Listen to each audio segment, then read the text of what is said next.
चल तू ही लिख तब तक आ गया। Hello everyone, welcome back to your YouTube channel for creative studies. आज इस सेशन के माध्यम से हम लोग देखेंगे BHIE 141 के लिए यूनिट 9 में हम लोग देखेंगे इंपॉर्टेंट टॉपिक्स को एक्सप्लेन करेंगे जो बहुत ही ज़्यादा इंपॉर्टेंट रहेगी। ओके, इससे पहले हम लोग BHIE 141 के जो और भी क्लासेस अपलोड कर चुके हैं। जो भी अभी तक यूनिट 1 से बाकी जो क्लास नहीं किए उसको जरूर कंप्लीट कर लीजिए, वो भी बहुत ही ज़्यादा इंपॉर्टेंट है। उसके बाद इसका एक प्लेलिस्ट बना दिया गया है BHIE 141 के नेम से, जिसका लिंक जो है आपको डिस्क्रिप्शन बॉक्स में और कमेंट बॉक्स में पिन किया हुआ है, सबसे ऊपर में मिल जाएगा। आप उस लिंक से आसानी तरीके से सारे के सारे क्लासेस कर सकते हैं। चलिए, जैसे कि आज हम लोग देखेंगे यूनिट 9 में इकाई नंबर 9 में क्या कहता है कि सांस्कृतिक आंदोलन में एक इंपॉर्टेंट टॉपिक्स हैं आपका, जैसे कि 9.4 ये मोस्ट इंपॉर्टेंट रहेगा आपके एग्जाम के दृष्टिकोण से। हो सकता है कि आपके एग्जाम में पूछने की चांसेस बन सकती है। क्यों? क्योंकि ये जो क्वेश्चन आपके असाइनमेंट के एग्जाम में पूछा गया सवाल है।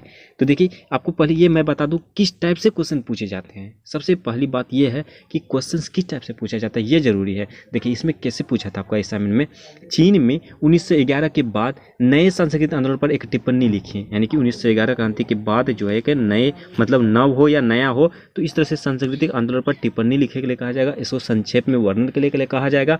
और इसी में कहा जाएगा कि चीन में सांस्कृतिक क्रांति में बुद्धिजीवी की वर्ग की भूमिका की चर्चा कीजिए। ओके, तो ये रहा आपका क्वेश्चन और इसको हम लोग आज अभी एक्सप्लेन करेंगे और आप सभी ध्यानपूर्वक सुनना। चलिए हम लोग देखते हैं 9.4 में कि 1911 की क्रांति के बारे में। ओके, चलिए ध्यानपूर्वक सुनिए, यहाँ क्या कहता है 1911 की क्रांति और नव संस्कृति। इसमें देखिए, मांचू शासन ने 1905 में अपने शासन के अंतिम दिनों में सुधार कार्यक्रमों के तहत नागरिक सेवा परीक्षाओं को समाप्त कर दिया था। यानी कि 1905 के एवब में वहाँ पे क्या हुआ था, चीन में जो है ना वहाँ मांचू शासन हुआ करता था। जिस तरह से भी वर्तमान समय में मोदी सरकार अपना भारत का प्रधानमंत्री है, उस समय जो है जैसे कि वहाँ तो शासन हुआ करता, साम्राज्य हुआ करता था, जैसे छिंग राजवंश हो गया, तो उसके बाद ये टाइपिंग हो गया, उसके बाद मांचू शासन उस समय 1905 ईस्वी में था। ठीक है, तो उन्होंने क्या किया था, वो अपने शासन के अंतिम दिनों में, मतलब 1905 के अंतिम दिनों में जब वह उसका शासन था, लास्ट दिनों में, उसके बाद उसमें जो ना वहाँ पे सुधार कार्यक्रमों के तहत नागरिकों की परीक्षाओं को जो ना, जो परीक्षा होती टैक्स होती है, उसको समाप्त कर दिया था। उसके बाद इसके स्थान पर भर्ती की कोई नई कारगर व्यवस्था कायम ना की जा सकी, मतलब कि वो भर्ती के लिए कोई भी सुविधाएं उपलब्ध नहीं करा पाई, चाहे परीक्षा हो या कोई भी जो ना कारगर व्यवस्था हो, इस प्रकार वो नहीं किया था। उसके बाद प्रशासनिक तौर पर चीन और भी कमज़ोर हो गया, यानी कि प्रशासनिक तौर तरीके पर जो ना चीन एक तो कमज़ोर था ही और भी कमज़ोर हो गया था उस समय। और एक तरफ साम्राज्यवादी शक्तियों का प्रभाव बढ़ता जा रहा था। इस तरह से जो ना वहाँ पे साम्राज्यवादी शक्तियों का प्रभाव जो था काफ़ी ज़्यादा बढ़ रहा था। और दूसरी ओर बीजिंग सरकार राजनीतिक उठापटक षड्यंत्रों को और सत्ता के झगड़े में फंसती जा रही थी। इस प्रकार जो बीजिंग सरकार हो गया, वहाँ के राजनीतिक उठापटक लड़ाई पटक होता है ना, अरे ये कभी लड़ गया तो वो कभी उठा कर पटक दिया, इस तरह से वहाँ अलग अलग प्रकार के षड्यंत्र से और उसके तहत एक दूसरे के साथ झगड़ा भी फंसती जा रही थी। उसके बाद आर्थिक, सामाजिक और राजनीतिक तौर पर चीन पिछड़ा गया, यानी कि वहाँ की जो ना इकोनॉमिक्स हो गया, सोसाइटी के माध्यम से, पॉलिटिशियन के माध्यम से ये पिछड़ गया और पीछे हो गया। ये इतिहास का एक सत्य है कि किसी भी देश के लोग अधिक समय तक निष्कर्ष डूबे हुए वो शोषित नहीं रह सकते। यानी कि ये बताया गया, ये परिणाम हुआ कि कोई भी देश जो ना वो ज़्यादा दिन डूबे नहीं रह सकता, वो कभी ना कभी प्रोग्रेस करेगा, कभी ना कभी वो अस्तित्व में आएगा। इसी तरह से परिवर्तन का दौर अपना असंभावी के है और चीन को बदलाव के पथ पर अग्रसर युवाओं, बुद्धिजीवियों, छात्रों और शिक्षकों ने किया, और जिन्होंने एक जागरूकता पैदा कर चीन को हमेशा के लिए बदल दिया। यानी कि ये जो बुद्धिजीवी हो गया, छात्र हो गया, शिक्षक, ये सभी मिलकर जो ना चीन को काफ़ी ज़्यादा बदलाव किया, काफ़ी ज़्यादा प्रोग्रेस किया और बहुत ही जल्द आधुनिक करने का फैसला लिया और आधुनिक किया भी। ठीक है, उसके तो प्राथमिक तौर पर यह बौद्धिक क्रांति थी। ये जो ना शुरुआती तौर पर यह मेन तरीके पे मुख्य रूप से जो है ये बौद्धिक क्रांति थी। चारों ओर राष्ट्रीयता, जनतंत्र, उदारवाद, विज्ञान, समाजवाद और साम्यवाद की बातें बौद्धिक परिवेश का पर हावी होने लगी थी। ये जो ना चारों तरफ से, चारों मतलब एरिया की तरफ से जो है राष्ट्रीयता हो गया, जनतंत्र हो गया, उदारवाद, विज्ञान हो गया, ये सभी चीज़ों का जो है एक परिवेश का हावी होने लगा। तो चीन पर वो धीरे धीरे जो प्रोग्रेस कर रहा था, इस पर जो हावी होने लगा था। उसी तरह कहा जाता है 1911 ईस्वी के अक्टूबर महीने में कि चीनी क्रांति को सतही माना जाता है। यानी कि चीनी क्रांति जब 1911 ईस्वी में होता अक्टूबर मंथ के, तो वहाँ पे चीनी क्रांति को जो है एक नाम दिया गया था सतही। ठीक है, सतही माना जाता था क्योंकि इससे कोई सामाजिक बदलाव नहीं आया। सतही यानी कि चीनी क्रांति से जो है कोई भी चीनी में बदलाव नहीं आया। ओके, उसके सामाजिक क्रांति की तो बात ही छोड़ दीजिए, यानी कि सामाजिक क्रांति की तो बात ही छोड़ दीजिए। जैसे कि चीनी क्रांति के माध्यम से सोच रहा था कि चीन को आधुनिक करे, उसमें परिवर्तन लाएं, ठीक उसी तरह से जो सामाजिक क्रांति जो हुई थी, सोसाइटियों में क्रांति हुई थी, उसका भी बात छोड़ दीजिए, मतलब उसका भी स्थिति वही था, डमाडोल। ठीक है, तो ये पर वास्तविकता यह है कि इस क्रांति के कारण निम्नलिखित परिवर्तन हुए। इसमें जो है ना क्या क्या परिवर्तन हुए उसके बारे में बताया जा रहा है। देखिए आप ध्यान से सुनिए आप सभी। सार्वभौम राजतंत्र और इसे वैज्ञानिक बनाने वाले ब्रह्मांड संबंधी सिद्धांत की समाप्ति हुई। ये जो सार्वभौम तरीके से राजतंत्र और इसके वैधानिक सब बनाने में जो है वैधानिक रूप से इसको ब्रह्मांड के रूप में सब ब्रह्मांड के साथ रिलेट करने से जो सिद्धांत बनाई गई थी उसको समाप्त कर दी गई। उसके बाद पूरे समाज में समाज के स्थानीय स्तर पर शक्ति और सत्ता का बिखराव और सैन्यकरण। उसके बाद है कई स्तरों पर उस समाज की नैतिक सत्ता का ह्रास। उसके बाद नए और पुराने स्थानीय शक्तिशाली और धनवान लोगों के मन में असुरक्षा का भाव। उसके लास्ट आपका परिणाम यह है कि अपनी वैधता के आधार को स्थापित करने में नए गणतंत्र की असफलता। ठीक है, ये बातें, ये परिणाम, ये परिवर्तन हुए इस क्रांति के माध्यम से। उसके आगे कहा जाता है 1911 के काफ़ी पहले ये सारी प्रवृत्तियां अंदर ही अंदर पनप रही थी। ये धीरे धीरे जो ना वो अंदर ही अंदर ये धीरे धीरे काफ़ी ज़्यादा स्पीड में पनप रही थी। आग सुलग रहा था, होता ना, मन में ही काफ़ी ज़्यादा गुस्सा होने लगा था, उसी तरह वह पनप रही थी। उसके बाद केवल नागरिक सेवा परीक्षा व्यवस्था समाप्त करने से ही शिक्षितों को सामाजिक भूमि पर काफ़ी असर पड़ा। यानी जो ना वहाँ पे शिक्षा परिषद में जो ना शिक्षक दृष्टिकोण से जो है, जैसे कि आपका कोई मुख्य परीक्षा हो गई, नागरिक सेवा के लिए कोई परीक्षा हो, टेस्ट वेस्ट हो, जैसे कारगर सुविधा हो, यानी कि नए नए रोजगार के लिए, तो इसकी समाप्ति से जो ना काफ़ी ज़्यादा वहाँ पर सामाजिक भूमिका पर दबाव पड़ी, असर पड़ा। उसके बाद कांग यूवी, येनफू लियांग किचाओ और अन्य लोगों के विकासवादी सिद्धांत राजतंत्र के देवी शक्ति सिद्धांत पर पहले ही कुठाराघात कर चुके थे।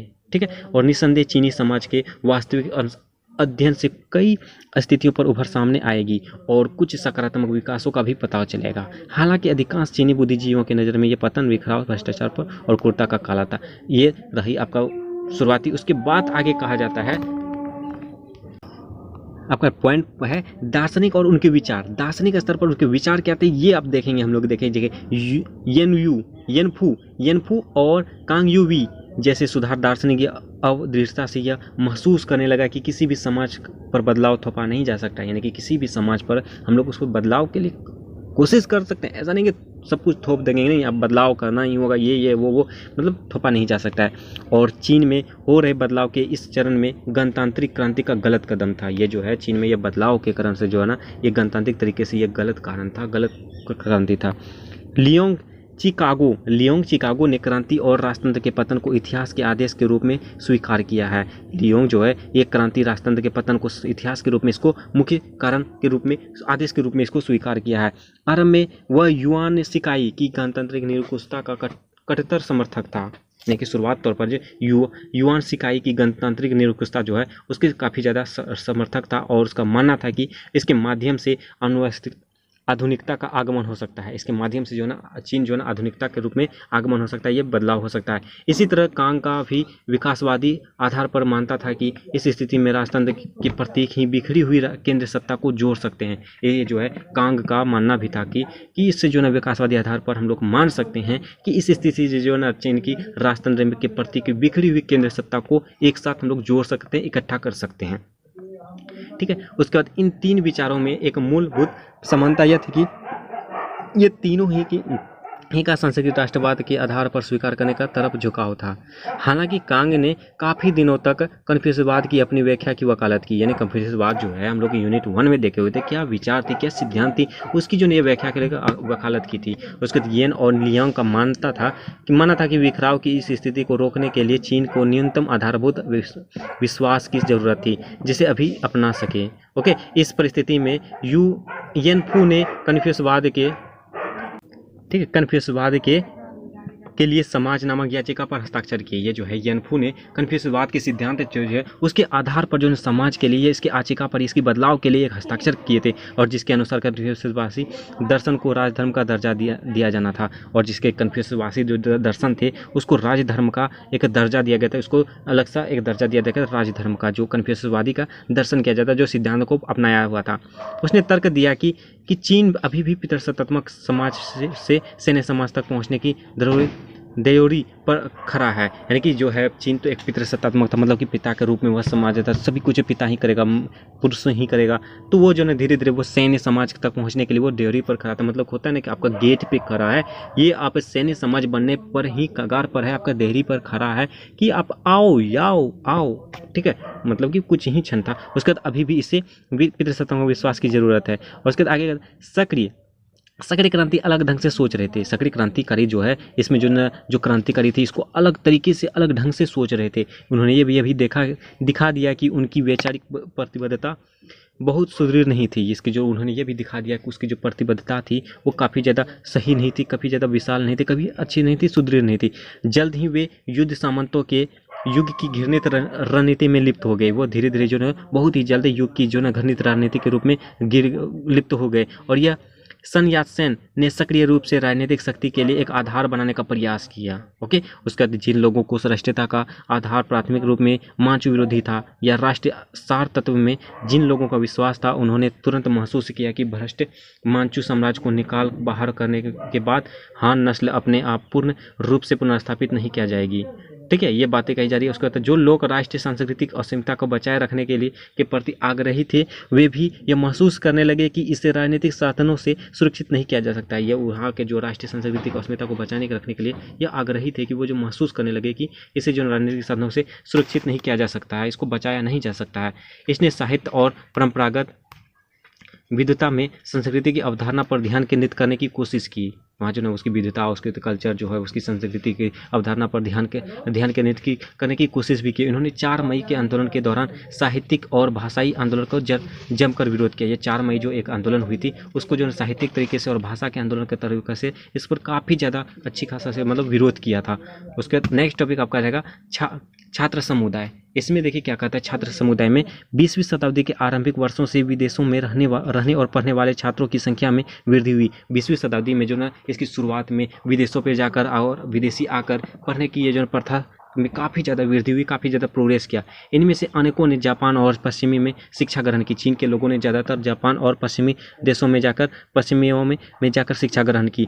कई युवा बुद्धिजीवी जापान के मेजी पुनर्स्थापन से प्रस्तावित थे। इससे कभी युवा जो थे चीन के, वो जो है एक मेजी पुनर्स्थापन की, जापान की जो मेजी था शासक था उससे काफ़ी ज़्यादा प्रभावित हुए। मेजी एक अच्छा शासक था, ठीक है ना। जापान के इतिहास के बारे में हम लोग देख चुके हैं BHI 142 में।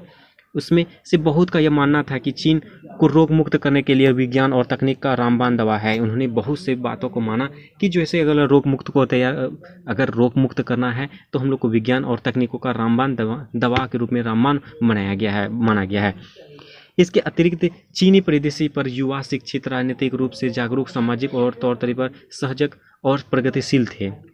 जापान द्वारा लादी गई 21 मांगों ने इन लोगों के गर्व पर आम आत्मविश्वास को ठेस पहुंचाई। उनके बीच राष्ट्रीय भावना का प्रसार हुआ और उन्होंने अपने को मुखर रूप में व्यक्त किया। इन्होंने जो जापान द्वारा जो लादी गई 21 मांगे जो थी, जापान जो है चीनों पर 21 मांगे लाद दी थी, इसलिए मतलब कि उस पर जो लोद दिया था कि नहीं हमको 21 मांगे पूरा करनी ही होगी, तो इस पर गर्व होकर जो है ना और आत्मसम्मान को ठेस पहुँचाई है। इस तरह से ये बातें हैं। उसके बाद युआन शिकाई द्वारा राजतंत्र को पुनर्स्थापित करने के प्रयत्न ने भी उनको परेशान किया। युआन शिकाई जो है राजतंत्र को फिर से स्थापित करने के लिए जो है ना इसका प्रयत्न ने भी इनको काफ़ी ज़्यादा परेशान किया। ये संख्या में कम थे, ये जो इसकी संख्या बहुत कम मात्रा में थी, पर इनकी अभिव्यक्ति प्रबल थी और इनकी अभिव्यक्ति जो ना प्रबल थी। इन्होंने 4 मई के आंदोलन का नेतृत्व किया। इन्होंने जो 4 मई को आंदोलन हुआ था उसका नेतृत्व किया था। इसका जो ना संस्थापक के रूप में इन्होंने भागीदारी संभाला था। उसके बाद इसका मूल मुद्दा साम्राज्य विरोधी था और विज्ञान, जनतंत्र तथा समाजवाद इनके प्रमुख स्तंभ थे। ओके, चीनी छात्रों ने कई विदेशी छात्र संघों से भी संपर्क स्थापित किया था। चीनी छात्रों ने इस विदेशी छात्र संघों से काफ़ी ज़्यादा मतलब घुले मिले थे, संपर्क किया हुआ था। राष्ट्रप्रेम ऐसा था जो उनके एक दूसरे से जोड़ता था। राष्ट्रप्रेम होता ही अगर आप देश से प्रेम करोगे, एक साथ जुड़े रहोगे, सभी से दोस्ती यारी से जुड़े रहोगे, ठीक है। तो ये बातें कही जा रही है। उसके बाद युद्ध छिड़ने के बाद बर्जुआ वर्ग ने भी साम्राज्यवाद के नकारात्मक पक्ष को महसूस किया और साम्राज्यवाद विरोधी संघर्ष को समर्थन देने लगे, ठीक है। उसके समग्र रूप से यह कहा जा सकता है कि परिवर्तन की शक्तियों को बीजिंग विश्वविद्यालय के सुधार ने एक मूर्त रूप दिया। विभिन्न साहित्य और बौद्धिक गतिविधियों में इसको गति मिली। और ये जो कहा जाता है कि समग्र रूप से जो ना ये कहा जा सकता है कि जो परिवर्तन की शक्तियाँ हैं वो बीजिंग विश्वविद्यालय, जो चीन के एक विश्वविद्यालय है बीजिंग विश्वविद्यालय, उसमें सुधार के लिए मूलभूत तरीके से अलग अलग तरीके से साहित्यिक और बौद्धिक गतिविधियों में काफ़ी ज़्यादा प्रोग्रेस हुआ, गति हुई। ठीक है, उसके बाद आगे कहा जाता है आइए बीजिंग विश्वविद्यालय यानी कि विदा के बारे में कुछ बातचीत कर लीजिए। इसकी स्थापना 1995 में हुई थी। ये चीन की एक विश्वविद्यालय है विदा यानी कि बीजिंग विश्वविद्यालय, वो जो उसकी स्थापना 1895 ईस्वी में थी। आरंभ में इसकी भूमिका नकारात्मक थी, इसकी भूमिका जो है नेगेटिव थी। उसके संकाय सदस्यों में वरिष्ठ पदाधिकारी शामिल थे, ओके, और छात्र मुख्य रूप से अमीर घरानों से संबंध थे। ये जो है ना बीजिंग विश्वविद्यालय में ज़्यादातर स्टूडेंट बहुत ज़्यादा अमीर घरों से रहा करते थे। नागरिक सेवा परीक्षा में उत्तीर्ण होना इस छात्रों का एकमात्र उद्देश्य था। नागरिक सेवा परीक्षा में उत्तीर्ण होना जो है छात्रों का एकमात्र उद्देश्य था कि नहीं, हमको इसमें सफलता प्राप्त होनी है। अर्थपूर्ण ज्ञान की प्राप्ति का महत्व दूसरे नंबर पर था। इस अर्थपूर्ण ज्ञान की प्राप्ति के लिए जो है इस पर दूसरे नंबर पर रखा गया था। संकाय सदस्यों की वीरता उनकी विविधता या शिक्षण क्षमता पर नहीं बल्कि मानचू दरबार पर उनकी हैसियतों पर आधारित होती थी। विश्वविद्यालय के अपनी बेहतर शिक्षा के कारण नहीं बल्कि अपनी कुख्याति के कारण मशहूर था। वो जो ना अपनी शिक्षा के कारण नहीं, उसकी जो ना कुख्याति के रूप में जो वो महसूस थे बीजिंग विश्वविद्यालय। उसके नेक्स्ट में कहा जाता है काई युआन पी को विदा के सुधार पर श्रेय दिया जाता है, यानी कि जो विश्वविद्यालय था बीजिंग विश्वविद्यालय उसके सुधार पर इसका श्रेय दिया जाता है। इन्होंने काफ़ी ज़्यादा उस पर सुधार के लिए प्रयास किए थे। उन्होंने फ्रांस और जर्मनी में शिक्षा ग्रहण की थी।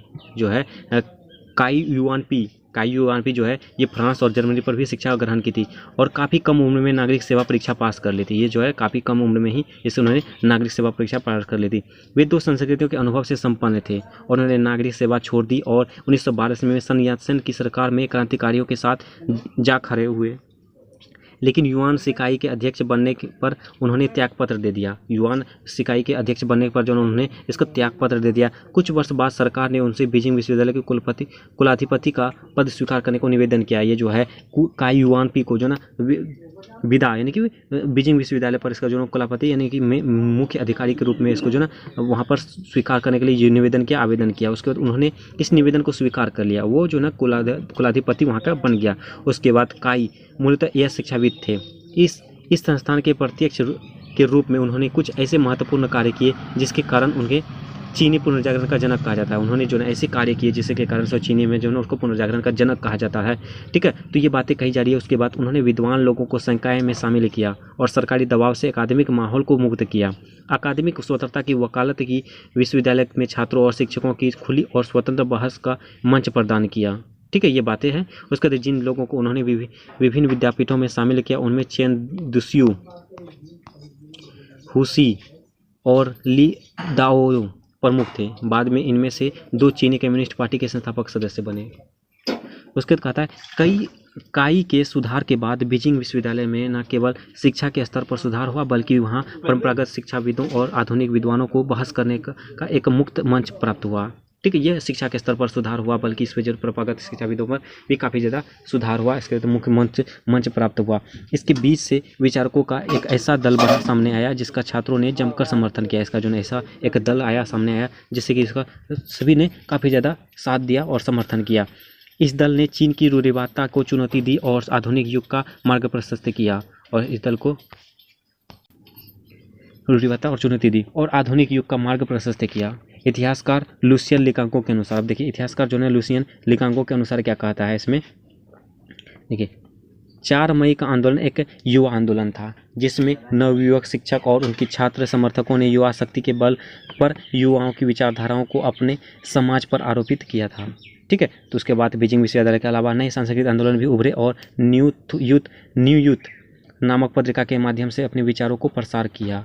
अब देखिए न्यू यूथ जो है ना एक क्रांति थे, एक नामक पत्रिका माध्यम से इन्होंने भी आंदोलन स्टार्ट कर दिया। इसके बाद अब इसको देख लेते हैं थोड़ा सा। इसमें क्या कहता है कि शी चिंगनेई का प्रकाशन बुद्धिजीवी और साहित्यिक क्रांति का एक अन्य महत्वपूर्ण आयाम था। इसका जो प्रकाशन बुद्धिजीवी और साहित्यिक क्रांति का एक अन्य महत्वपूर्ण आयाम था। साहित्यिक क्रांति इस बुद्धिजीवी बदलाव का एक उल्लेखनीय आयाम था। ये साहित्यिक क्रांति जो है इस बुद्धिजीवी के बदलाव में जो ना एक उल्लेखनीय आयाम था और आरंभ में यह मात्र लेखकों और प्रशासकों का प्रयास था। ये शुरुआती तौर पर ये लेखकों और प्रशासकों का मात्र प्रयास था और उसके जनवरी 1917 में हुसी ने प्रस्ताव रखा कि अब से सभी प्रकार का लेखक क्लासिकल चीनी भाषा में ना किया जाकर बोलचाल की भाषा में किया जाएगा। ये जो आप प्रस्ताव रखा गया कि हुसी के द्वारा कि अब जो ना जो भी लेखन होगा, जो भी क्लासिकल चीज़ें होगी वो चीनी भाषा में ना होकर वो जो ना बोलचाल और जो ना वो प्रैक्टिकल के रूप में किया जाएगा। और वस्तुतः शिक्षा के क्षेत्र में यह एक क्रांति थी। ये जो शिक्षा के क्षेत्र पे एक क्रांति थी जिसने शिक्षा का मार्ग सबके लिए सुलभ कर दिया। उसके जनसाधारण द्वारा प्रयुक्त भाषा की जीवंत हो सकती है। हुसी कि इस प्रस्ताव का कई विद्वानों ने समर्थन किया। ठीक है, उसके बाद इस प्रस्ताव के पीछे एक सामाजिक उद्देश्य निहित था। लोगों को बहुत पहुंच साहित्य तक सुलभ हुई और हुसी ने कहा कि साहित्यिक को आम लोगों की ज़िंदगी का बयान करना चाहिए। तो आप सभी ये सभी समझ ही रहे हैं कि हुसी क्या क्या किया। हुसी जो है शिक्षा के स्तर पर काफ़ी ज़्यादा वो मार्ग प्रशस्त किया, सुलभ कर दिया उसके जनसाधारण द्वारा। इसमें भाषा जीवंत को हो सकती थी। हुसी ने जो है ना इसके प्रस्तावों को विद्वानों के समर्थन दिया। उसके इसके पे जो भी सामाजिक उद्देश्य था उसको निहित किया और लोगों को जो पहुँच होती थी साहित्य को उसको सुलभ किया। यानी कि हुसी जो है वो ऐसा कहा कि शिक्षा के स्तर पर इसको बढ़ोतरी दिया है। उसने ये महसूस किया कि यह साहित्यिक आंदोलन नव भाषा यानी कि नई भाषा, नए शिल्प और नई विधान तक ही सीमित नहीं रहना चाहिए। शिल्प के अनुसार जो है हुसी के अनुसार कहता है कि यह साहित्यिक आंदोलन जो सिर्फ नया भाषा, नई शिल्प और नई विधान तक ही सीमित नहीं रहना चाहिए और आगे चलना चाहिए। इस प्रकार भारी भरकम और विशिष्ट साहित्यिक परंपरा का तिरस्कार किया गया और उसके स्थान लोकप्रिय साहित्य के सृजन की बात सामने रखी गई। ऐसा साहित्य जो सरल और समझ में आने वाला हो और अर्थपूर्ण हो। तो ये बातें कही जा रही है, ठीक है ना। तो हुसी की अवधारणा अब कुछ विरोध हुआ और वातावरण उनके अनुकूल था। अतः इसके विचारों का खूब प्रसार हुआ। ठीक है, 1920 में सभी लेखकों ने देसी बोलचाल की भाषा को ग्रहण कर लिया। यानी कि जो भी चीन की जो देसी भाषाएं थी उसको ग्रहण कर लिया, उसको एक्सेप्ट कर लिया। ओके, उसके बाद कहा जाता है न्यू यूथ यानी कि नव युवा ने सबसे पहले हुसी के विचार को प्रकाशित किया। हुसी जो है जो विचार दिए थे उसको जो नया नवयुवक ने उनका प्रकाशित किया, उसका साथ दिया। इस पत्रिका की शुरुआत 1950 में संघाई में हुई थी। इस पत्रिका की शुरुआत जो है ना 1915 ईस्वी में संघाई में हुई थी। इसके संपादक चेन दुस्यू ने औपचारिक तौर पर इस साधारण को समर्थन प्रदान किया।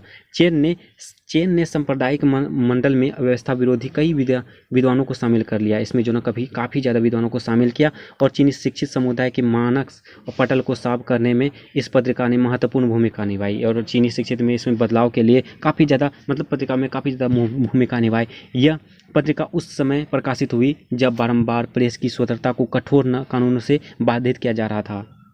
इसके अलावा इस पत्रिका को वित्तीय संकट भी झेलना पड़ा था और इसके अलावा जो पत्रिका को वित्तीय संकट को भी झेलना पड़ा था और इसके बीच में पत्रिका का प्रकाशन स्थापित कर देना पड़ता था।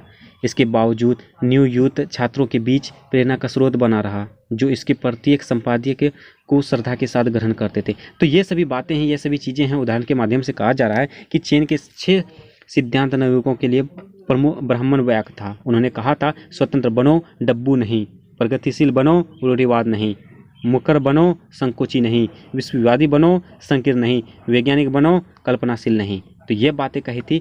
ठीक है, तो ये 6 चेन ने जो ना 6 सिद्धांत दिए थे नवयुवकों के लिए। कहा था कि स्वतंत्र बनो, डब्बू नहीं; प्रगतिशील बनो, रूढ़िवादी नहीं; मुखर बनो, संकोची नहीं; विश्ववादी बनो, संकीर्ण नहीं; वैज्ञानिक बनो, कल्पनाशील नहीं। तो ये बातें कही गई थी। ठीक है, तो ये रहा आपका 19 से 11 की क्रांति के बारे में, जो इतना ही सफिशिएंट है और इसको आप जरूर कंप्लीट करना। ये बहुत ही ज़्यादा इंपॉर्टेंट है। जैसे कि आपको मैं बता दिया कि ये असाइनमेंट के एग्जाम में भी पूछा गया है, तो इग्नू की नज़र में जो ये इंपॉर्टेंट क्वेश्चन हैं, तो आप इसको जरूर एक बार फिर से दोबारा देख लेना। ओके, तो बस आज के सेशन में इतना ही। और इस प्रकार यूनिट 9 में जो इंपॉर्टेंट टॉपिक था उसको हम लोग देख चुके हैं। और मेरा एक्सप्लेनेशन कैसा रहा उसका जरूर कमेंट करना। और जो भी चैनल में न्यू है प्लीज़ चैनल को सब्सक्राइब कर देना, बेल आइकन को जरूर हिट करना, ताकि नेक्स्ट सेशन जैसे भी अपलोड हो आपको नोटिफिकेशन मिल जाए। और अपने दोस्तों को भी शेयर जरूर करना। और जो भी दिक्कत हो, जो भी डाउट हो, जो भी कुछ पूछना हो, आप कमेंट कर सकते हैं और अपने दोस्तों को शेयर जरूर करें। चलिए मिलते हैं नेक्स्ट सेशन में, तब तक के लिए थैंक यू।